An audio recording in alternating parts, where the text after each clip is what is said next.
आज हम पुनः चर्चा करेंगे दीवानों की हस्ती। आपके पाठ्य पुस्तक बसंत भाग 3 से। शीर्षक है भगवती चरण वर्मा। इसमें आज हम देखेंगे तीसरे अनुच्छेद से। इससे पूर्व हमने देखा कि किस प्रकार एक जो मस्ताना व्यक्ति है, जो बेपरवाह है, उसे इस सांसारिक मोह माया, इस बंधन में से कोई मतलब नहीं है। वो हमेशा एक अलग अपना मार्ग बनाता है। वह समाज द्वारा बने हुए या फिर संसार द्वारा बने या बनाए गए जो रास्ते हैं, जो कायदे हैं, जो कानून हैं, जो नियम हैं, वह उस पर नहीं चलता। वह स्वच्छंद है। वो अपने इच्छा अनुसार उससे जो भाता है वही करता है। वह जिस ओर चल देता है उसी तरफ सारी की सारी खुशियाँ, मस्ती, अल्हड़पन उसके साथ हो लेती है। वह जिधर चलता है उधर जो मार्ग में आने वाली बाधाएं होती वो धूल के कण के समान हट जाती है। उनके आने से खुशियाँ आती है। वह आते हैं तो सभी लोगों के अंदर के जो दुख है, उनका जो निराशा है, उसको वो दूर करते हैं। और जब वह जाने लगते हैं तो उनके विरह में सब रोने लगते हैं। सब यही चिंता करते हैं कि वह यहाँ क्यों आया, किस रूप में आया और क्यों चला गया।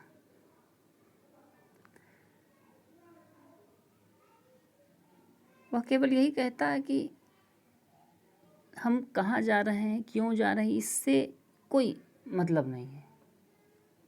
बस मतलब इसलिए है कि मुझे चलना है। और शायद केवल चलना ही उनका जीवन है, क्योंकि हम ये शिक्षा नदियों से लेते हैं। नदी में जो गति होती है, चंचलता होती है, कभी स्थिर नहीं होती वो। तो यही भाव इस दीवाने, अल्हड़पन, मस्ती के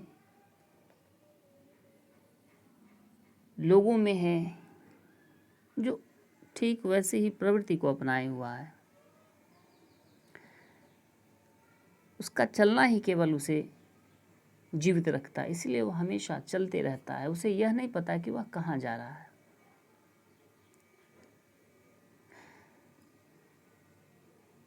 वह इस संसार से कुछ लेता है और कुछ देता है। लेता है समाज का दुख, लोगों की पीड़ा, निराशा, और बदले में इस संसार को, समाज को, उन लोगों को अपना सुख, अपनी खुशी, अपना धन दौलत, जो कुछ है उनके पास, वह लुटाते चले जाते हैं। देखेंगे हम चौथा अनुच्छेद। दो बात कही, दो बात सुनी, कुछ हंसे और फिर कुछ रोए, छक कर सुख दुख के घूंटों को हम एक भाव से पिए चले। ऐसे लोग जहाँ भी जाते हैं वहाँ हमेशा सबों के बीच घुल मिल जाते हैं। और उनका ऐसा स्वभाव, उनकी ऐसी वाणी, उनका जो बात करने का जो एक उनके बातों में जो मिठास है, उस मिठास से वहाँ एक समा सा बन जाता है। एक माहौल, खुशियों का जो माहौल होता है वो तैयार हो जाता है। लोग उनको सुनने के लिए आते हैं। दो बात कही, दो बात सुनी, वो अपनी बात कहते हैं। संसार का जो उन्होंने सुख भोगा है, उस सुख को वह उस समाज के लोगों के बीच बांटते हैं, अपनी खुशियाँ बांटते हैं। दो बात सुनी, संसार में जो दुख है, हमारे समाज में जो गैर बराबरी है, जो कुरीतियाँ हैं, जिस बंधन में व्यक्ति जीवित रखने को अपने आप को मजबूर है, न चाहते हुए भी उसे यह सब करना पड़ता है, उसको वह सुनता है। कुछ हंसे और फिर कुछ रोए। समाज में जो सुख है, उसके अंदर जो सुख है, जो खुशी है, उसको बांटते और सुनते समय ये ऐसे लोग बड़े प्रसन्न होते हैं, हंसमुख होते हैं। लेकिन जब उन्हें किसी प्रकार की पीड़ा होती है, लोगों समाज की जो पीड़ा है, गरीब मजदूर की जो पीड़ा है, उसको सुनकर, देखकर और समझकर थोड़ी देर के लिए पीड़ित हो जाते हैं और फिर रोने भी लगते हैं। इन्हें भी दुख होता है, लेकिन अपने दुख से ये दुखी नहीं होते, समाज के दुख से ये दुखी होते हैं। ये तो इन्हें तो संसार से कुछ लेना ही नहीं है। और जिस व्यक्ति को संसार से नहीं लेना है, इस सांसारिक बंधन से मुक्त है, भला उसे सुख और दुख का आभास कैसे होगा? यह हमेशा जो समाज है उसके उत्थान के लिए, उसके खुशी के लिए, उसके भले के लिए यह सोचता है और करता है। इसलिए कभी कभी यह भी दुखी हो जाता है। छक्कर सुख दुख के घूंटों को,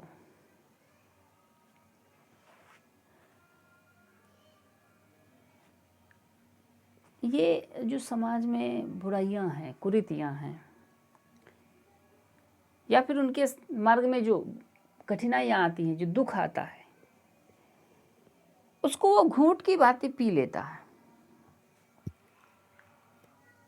किसी से कहता नहीं है। रहीम कभी कहते हैं ना कि रहीमन निज मन की व्यथा, मन ही राखो गोय, सुन अल्ठ लई हैं लोग सब बाट न लई हैं कोई। तो यही बात इनके साथ भी है कि आपके साथ अगर किसी प्रकार की समस्या है और आप यदि सोचेंगे कि हम अपने मन की बात, जो पीड़ा है, उस पीड़ा को हम किसी दूसरे व्यक्ति को, समाज के अन्य व्यक्ति को हम अगर कहते हैं, तो उस पीड़ा को कम कर देगा, उस पीड़ा से हमें वह उबार देगा।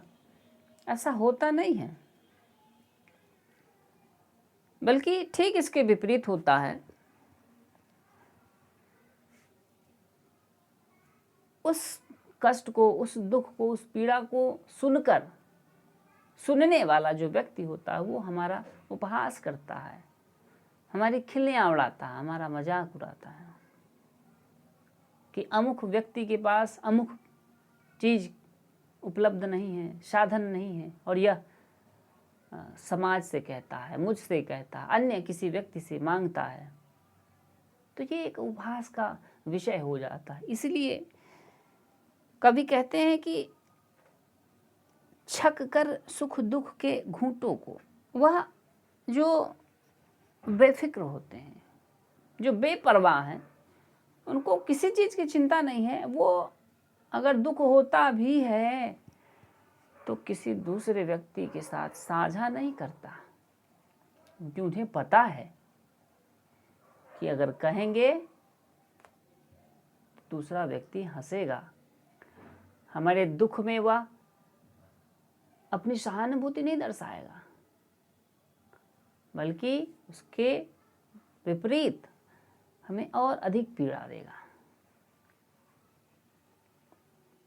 इसीलिए जो स्वतंत्र भाव के लोग होते हैं, सांसारिक मोह माया, इस बंधन से जो मुक्त व्यक्ति होते हैं, ऐसे विचारधारा के जो लोग होते हैं, उनकी यही नीति है कि हमारे पास सुख है, दुख है, हम उसे एक समान देखेंगे, बगैर किसी को बताए स्वयं उसका हम सेवन करेंगे, हम एक भाव से पिए चले, उन्हें कभी यह महसूस नहीं होता कि क्या सुख है या दुख है। वो दोनों दृश्य को, दोनों जो क्षण है उस दोनों क्षण को एक समान जीता है।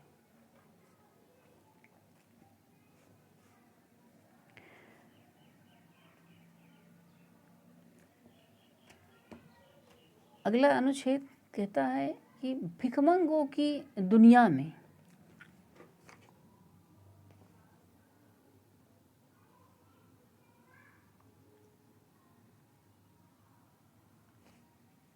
स्वच्छंद लुटाकर प्यार चलें, हम एक निशानी सी उर पर ले असफलता का भार चले।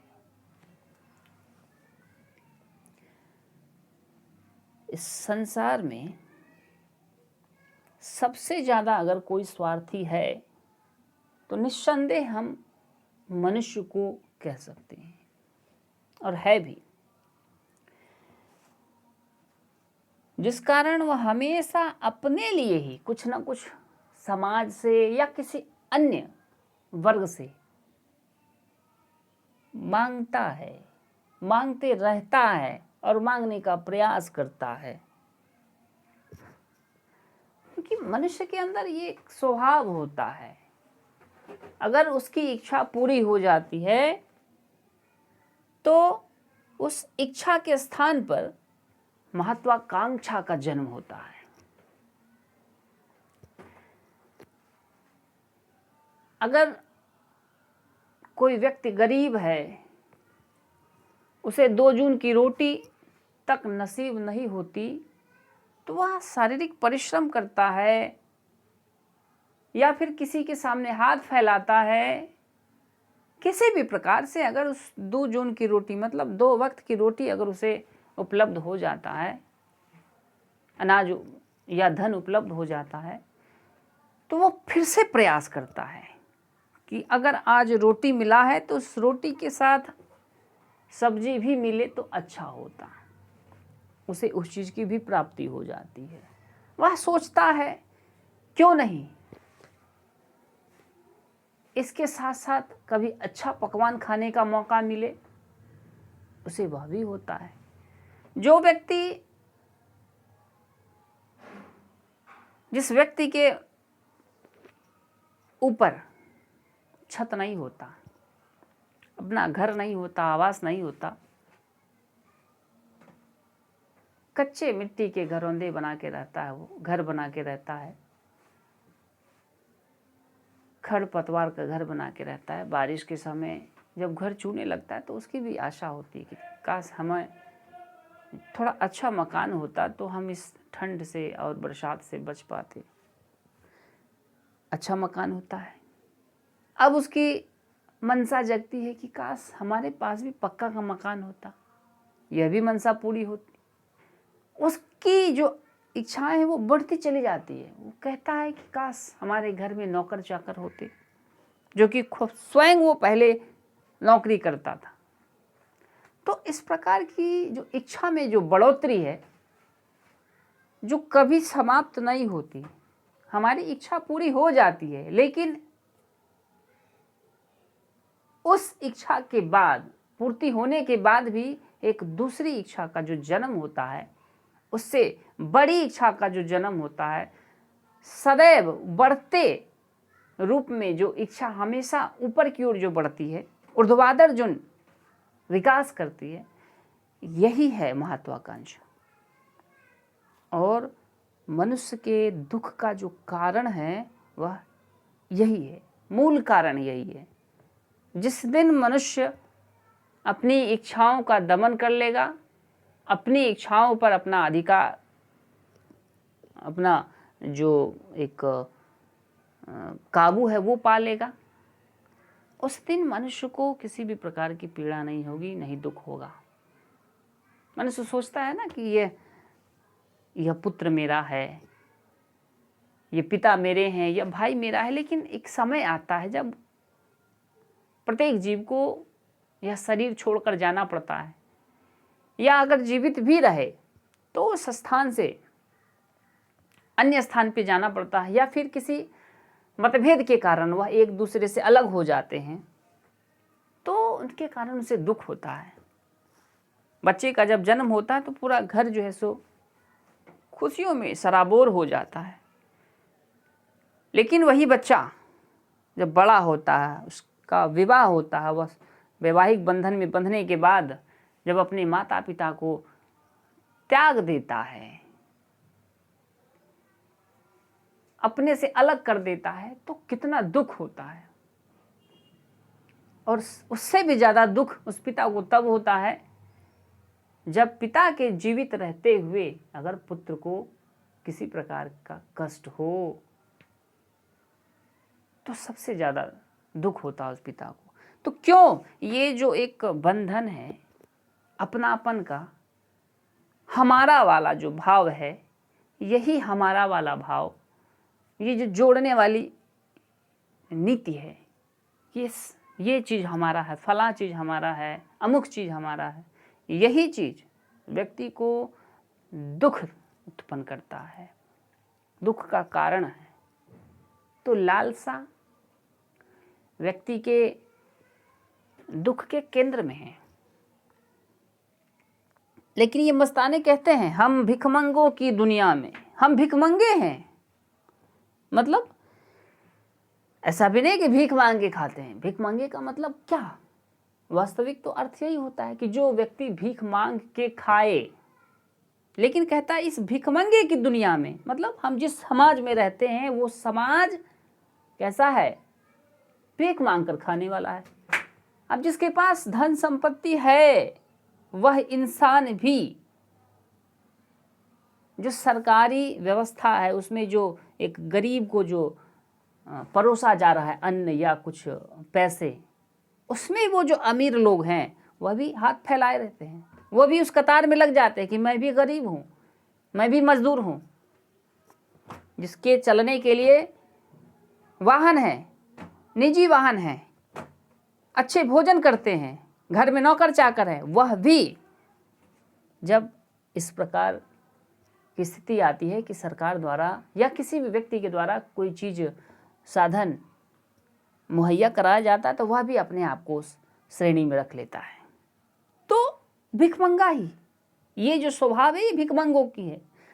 कभी कहते हैं इस भिखमंगों की दुनिया में स्वच्छंद लुटाकर प्यार चले। ऐसे जो लोग हैं जो किसी भी धन संपत्ति मोह माया बंधन, किसी भी संपत्ति, किसी भी चीज़, किसी भी तरह का सुख जिस व्यक्ति को नहीं चाहिए, वह व्यक्ति कितना धनवान है, उसके पास कुछ नहीं रहते हुए भी वह इस संसार को, इस भिखमंगे समाज को, इस भिखमंगे संसार को जिसके पास रहते हुए भी वह हाथ फैलाता है, उस संसार को वह अपना सब कुछ लुटा चलते हैं, सब कुछ लुटा देते हैं।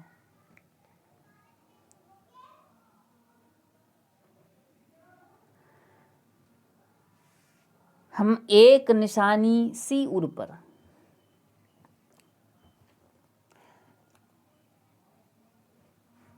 ले असफलता का भार चले। और सबसे बड़ी बात इसमें यह है कि जब ये आगे बढ़ते हैं, ऐसे लोग जो कर्मठ होते हैं, जो स्वावलंबी होते हैं, वो जब आगे बढ़ते हैं तो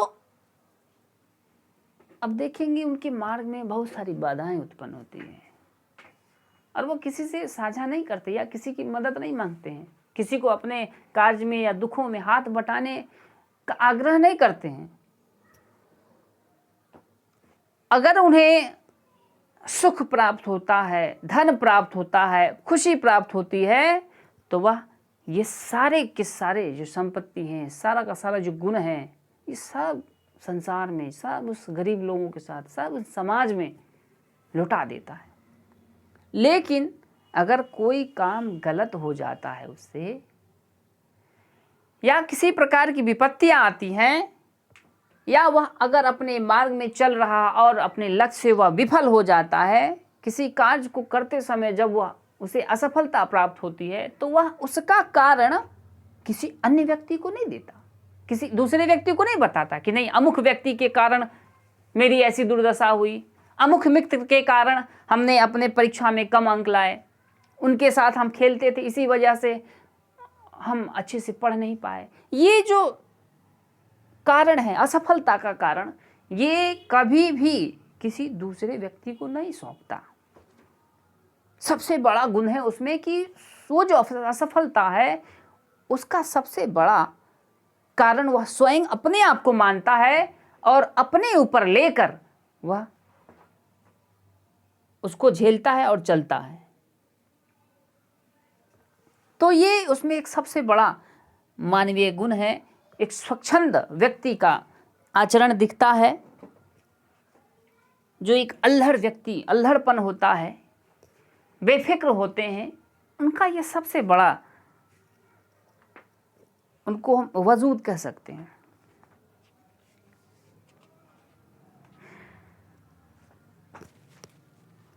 वो इसलिए ऐसा करते हैं कि जो समाज है, ये जो संसार है, ये जो दुनिया है,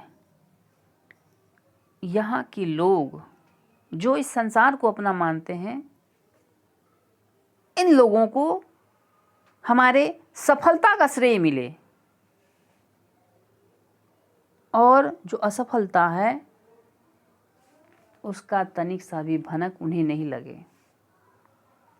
ऐसा इसलिए करते हैं ताकि वह लोग, संसार, समाज, उपेक्षित वर्ग, निराश व्यक्ति उनकी खुशियों से सदैव खुशहाल रहे। अगले अनुच्छेद में दर्शाते हैं, अब अपना और पराया क्या। आबाद रहे रुकने वाले। कितनी अच्छी बात है। वो कहता है कि न मेरा अपना है कोई नहीं पराया है। जब कोई अपना नहीं है तो पराया कैसे हुआ। उन्होंने तो पहले कहा है कि इस संसार से हमारा कोई रिश्ता नाता नहीं है। हमें ना सुख में हम ज़्यादा सुखी होते, ना दुख में दुखी होते, क्योंकि वो दोनों को बराबर देखते हैं, दोनों उसके लिए एक समान है। अब अपना और पराया क्या, उसके लिए चूंकि वह निस्वार्थ भाव से भरा हुआ है, निस्वार्थ भाव से काम करता है, सदैव जो भलाई है वो संसार के हित के लिए करता है और जो बुराई पक्ष होता है वो स्वयं में समा लेता है, स्वयं ग्रहण करता है। उसे किसी भी व्यक्ति से लेना देना नहीं है। किसी के दुख में वह जरूर थोड़ी देर के लिए दुखी होता है, लेकिन कोई किसी प्रकार का बंधन नहीं है। तो इस प्रकार वह इस संसार में जो रह रहे लोग हैं सबके साथ वह हिल मिल कर रहते हैं।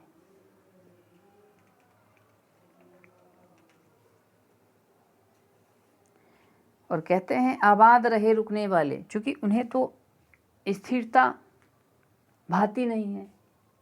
वह अस्थिर हैं, वो चंचल हैं, वो गतिशील हैं, प्रगतिशील हैं। सदैव वो आगे बढ़ते रहते इस पथ पर, अपने कर्म के जरिए अपने मार्ग में हमेशा वो आगे बढ़ते रहते हैं। उन्हें किसी प्रकार की चिंता नहीं है कि हमें अपने मार्ग में आगे बढ़ने से क्या होगा, उसका परिणाम क्या होगा, उसका फल मुझे क्या मिलेगा। और ये कहते हैं आबाद रहे रुकने वाले। इस संसार में जो व्यक्ति स्थिर हो चुका, अपने लक्ष्य को पाने के बाद या फिर लक्ष्य से विमुख होने के बाद जब वह रुक जाता है, तो उस व्यक्ति के लिए यह एक शुभकामना व्यक्त करता है, आशीर्वाद देता है कि वह आबाद रहे, खुश रहे, स्वतंत्र रहे। जो व्यक्ति अपने लक्ष्य को पाकर वहीं बैठ गया है,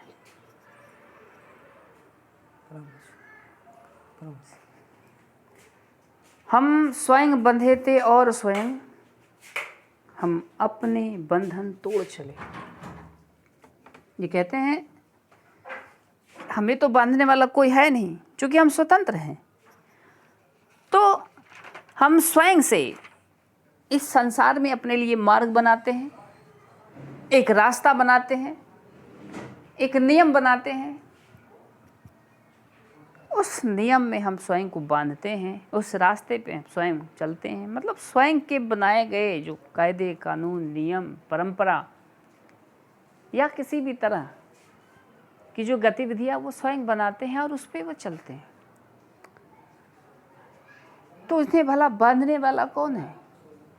इसलिए कहते हैं कि हम स्वयं बंधे थे और स्वयं जिस जंजीर को हमने बनाया था उसी जंजीर में हमने स्वयं को बांधा है। संसारिक जो बंधन है उसमें हमने स्वयं को बांधा है। स्वयं के बंधन है ये हमारे बनाए गए, और बांधने वाला भी मैं स्वयं हूँ। तो भला हमें दूसरा व्यक्ति क्या छुड़ाएगा और बांधेगा? हम अपने बंधन तोड़ चले और जब मन चाहा, जब मन किया, इस बंधन से मुक्त हो गए। इच्छानुसार अपने मार्ग पे आगे बढ़ गए। इसी प्रकार की जो खुशी है, इस बंधन से मुक्त होकर जो खुशी उसे मिलती है, इस खुशी को उन लोगों के बीच, समाज के बीच लुटाने का काम करते हैं, ताकि समाज इनके खुशियों से खुश रहे, अपना दुख भुला सके।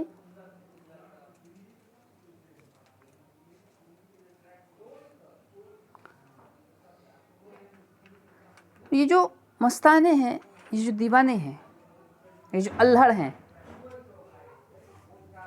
ये जो प्रगतिशील, इनकी एक ही मंशा होती है कि हमेशा के लिए, हमेशा हमेशा अपने मार्ग में आगे बढ़ते चले, कभी भी एक जगह स्थिर ना हो। क्योंकि कहा गया है गतिशीलता ही जीवन है और स्थिरता मृत्यु की भांति है। जब तक आप देखेंगे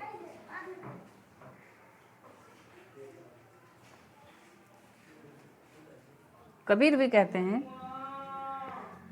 कि जिस भाषा का चलन समाज में नहीं होता है वह भाषा मृत जैसी होती है। हालांकि वो प्राचीन भाषा है।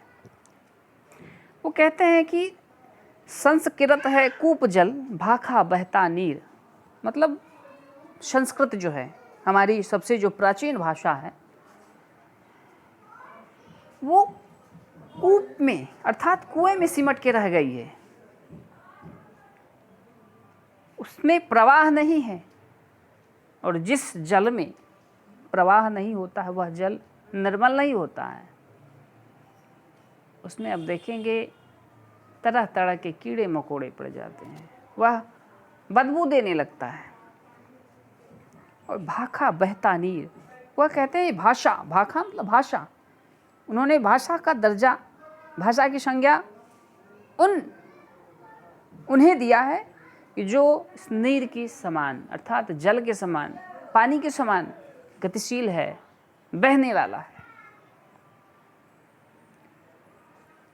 तो जो अभी समाज की जो पहल है, समाज में जिस भाषा के जरिए वो अपने भावों का आदान प्रदान करते हैं, वो संस्कृत नहीं है, वो अभी हिंदी है। इसीलिए उन्होंने कहा कि जिस भाषा का प्रयोग मानव जीवन में सर्वाधिक रूप में होता है, वह भाषा मूलतः मनुष्य के हित के लिए होता है, और वह बहता नीर के समान है, इसीलिए वह जीवित है। लेकिन जिस भाषा का अध्ययन हम केवल और केवल कुछ ज्ञान प्राप्त करने के लिए करते हैं तो वह भाषा की श्रेणी में नहीं। उसको भाषा तो कहते हैं लेकिन वह भाषा जीवंत नहीं रह जाती, वह भाषा मृत के समान हो जाती है। तो इसलिए ये जो मस्ताने हैं, ये जो दीवाने हैं, इनमें मस्ती का आलम भरा हुआ है। यह भी अपने आप को रोकना नहीं चाहते हैं। यह सोचते हैं और यह समझते हैं कि जिस दिन उनके पैर, उनके विचार स्थिर हो गए, रोक लिए अपने आप को, उस दिन उनका अस्तित्व समाप्त हो जाएगा। हालांकि इनको अस्तित्व का डर नहीं है, इन्हें अपने प्रतिष्ठा का ख्याल नहीं है। क्या है प्रतिष्ठा? कुछ नहीं है, लेकिन एक जीवित रहने का, समाज को एक संदेश देने का जो इनके अंदर एक जोश है, जो कार्य है, वो बंद नहीं करना चाहते हैं। इस गतिशीलता में ही वो अपना जीवन कायम समझते हैं। वो समझते हैं कि हम जीवित तभी रहेंगे जब हम मार्ग में बढ़ते रहेंगे, कठिनाइयों का सामना करते रहेंगे, न कि छोटी मोटी कठिनाइयों से, बाधाओं से भिड़कर हम रुक जाएंगे, जिसमें उनकी हार हो सकती है। तो ये जो दीवाने हैं, इनके अंदर एक मस्ती का आलम भरा हुआ है कि वो हमेशा अपना सर्वस्व लुटाकर बगैर इस सांसारिक मोह माया के बंधन में बंधे, इस बंधन से परे रहना चाहते हैं और संसार को अपना सब कुछ देना चाहते हैं।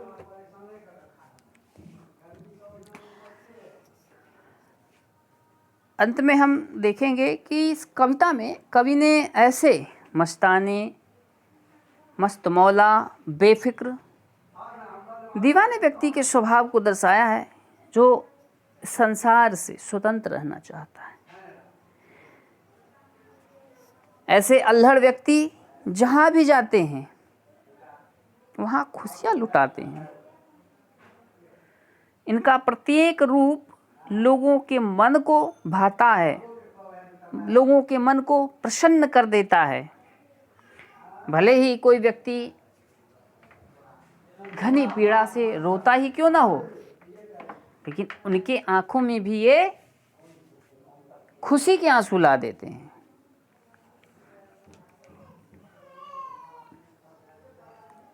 उन्हें भी ये हंसा देते हैं।